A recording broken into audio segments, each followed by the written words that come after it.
Good evening. We're sorry to report it, but tonight things are once again looking bleak in the baseball strike. Scott Garceau tells us why from New York City. Also tonight, Pantry Pride workers say they will fight the closing of that chain in our area. We will tell you how and why. We'll cover those stories and much more next right here on New Scene Update.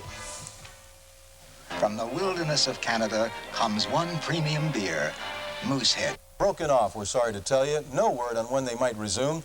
No one said much when the talks resumed this morning in New York City, and later the players rejected a real-life owner's proposal because it would not credit the players for service time during the strike. After that, the players offered to send the matter to, quote, final and binding arbitration, but the owners said very simply, no. Scott Garceau will have more from New York City in just a few moments right here on New Scene Update. Tonight in Baltimore, there is serious labor unrest and charges of betrayal that as we were reporting that Pantry Pride was going to shut down 55 stores, you knew that you had a deal with the company. Why not tell us? Because at that point we were bargaining to resolve the problem, and if we made it public, it may have destroyed their negotiations. Understand, the employer told us he was going to inform the world that he was closing the stores. He gave us a whole schedule of all his events, and he said to us, this is what's going to happen. Now, if you want to stop it, this is what you got to give us in order to stop it, that being $16.5 million. Why didn't you sign anything 5 a.m. Tuesday morning? You don't sit down with a prearranged contract. I settle contracts 30 and 40 a month on a handshake. Do you feel betrayed? Oh, absolutely. We had an agreement.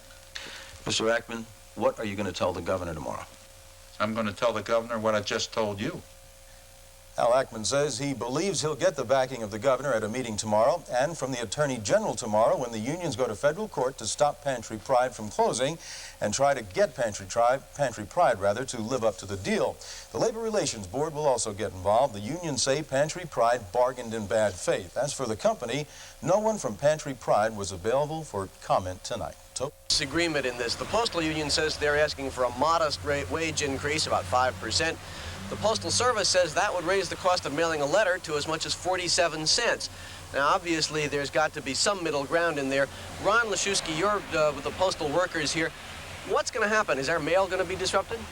Well, at this point, all we're hoping for is a fair and equitable contract by Monday evening. As of 7:45 this evening, the Postal Service, Postmaster General, are still stonewalling negotiations. All we're asking for is a 5% raise for each year of our contract, plus a 2.5% cost of living catch-up. Well, in addition to that 5%, you'd get a cost of living increase, might be as much as 10%, so you'd really be getting about 15% a year, wouldn't you? Well, the cost of living is based on the economy. If the administration's serious about holding down the economy, well, they don't have to worry about any cost of living, but... One thing the administration says is that you all don't have the right to strike, and you acknowledge that. Right, we do not have the right to strike, and the only person talking about striking is Postmaster General Bolger. He's sending out letters to employees with their paychecks tonight and tomorrow, saying then it's against the law to go on strike. He put up posters saying if you go out on strike, you'll be fired. All the strike talk's been coming from the Postmaster General, not the unions. Will there be a strike? Well, by Monday evening, we will know whether we have a contract or not, and we will follow direction of the national leadership. At this point, they think we can get a fair and equitable contract if the Postal Service negotiates. Okay, thanks very much. We'll watch that, of course. The mail handlers, the postal workers that Mr. Leszewski represents, are not the letter carriers. It's about half the Postal Service, so we'll have to see what happens on Monday as to what effect it may have on the mail we hope to get. We're down here live at the post office. I'm Andrew Barth. Is dead tonight. He was killed this afternoon in a car accident on New York's Long Island Expressway. Chapin was driving into New York City when his car was struck by a tractor trailer. Chapin was pronounced dead at the scene. Tonight at a local record shop in Towson, evidence of Harry Chapin's success and contribution to American pop music. His first hit was in 1972, called Taxi. He recorded an album by the same title. The song told of a cab driver's chance encounter with an old girlfriend. Other hits over the years included Cats in the Cradle, Sequel, and Sniper. Harry Chapin maintained consistent popularity throughout his career. The last few years have been bad ones for the record industry, but not for Chapin. He played more than 250 concert dates last year. Chapin was known for more than his music. He was heavily involved in politics. During the 1980 elections, he campaigned for 24 politicians, both Democrats and Republicans. He once said all the candidates were good when it came to food and hunger issues, Chapin's main political concern.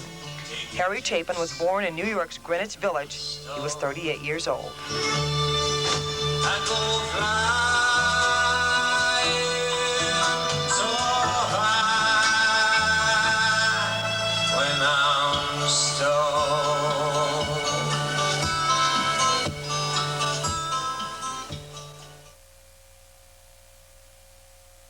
When it comes to the best selection and biggest savings on new Toyotas, come to Toyota City. Right now, you can save